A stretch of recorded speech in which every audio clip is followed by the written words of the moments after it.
মেলার শেষ ভাগে এসে ক্রেতাদের কেনাকাটার প্রবণতা বেড়েছে। অনেকে সপরিবারে মেলায় এসেছেন ছুটির দিনকে উপভোগ করতে। নারায়ণগঞ্জ প্রতিনিধি হাসান মজুমদার বাবলুর পাঠানো তথ্য ছবিতে শুক্রবারের বাণিজ্য মেলার খবর।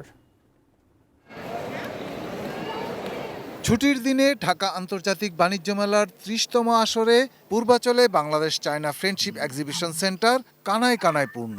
অনেকে এসেছেন দূর দূরান্ত থেকে। উপচে পড়া ভিড়ে ক্রেতা দর্শনার্থীরা খুঁজে বেড়াচ্ছেন তাদের কাঙ্ক্ষিত পণ্য। মেলায় অনেকে এসেছেন সপরিবারে ছুটির দিনকে উপভোগ করতে।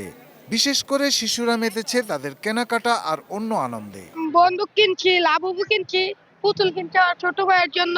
আমি অনেক মজা করেছি আজকে। খেলনার দোকানে গিয়েছি, জিনিসপত্র কিনেছি এবং আমার আব্বু আম্মুর সাথে আইসক্রিম খেয়েছি।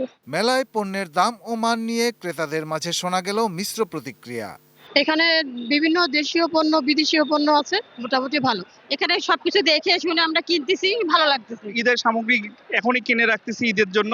দেশি বিদেশি অনেক পণ্য পাওয়া যাচ্ছে যেগুলো আমরা সচরাচর দেখতে পাই না, সেগুলো অনেক ন্যায্য মূল্যে এবং অফার মূল্যে পাচ্ছি। এবার আমার কাছে মনে হলো যে পণ্যের মানগুলো খুবই নিম্নমানের আর উল্টাপাল্টা দাম।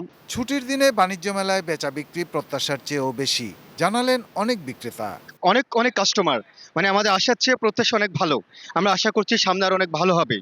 वैसे तो बहुत अच्छा रहता दिल्ली और आज भी बहुत अच्छा है। Shahidul Rana, desk report, ATN news.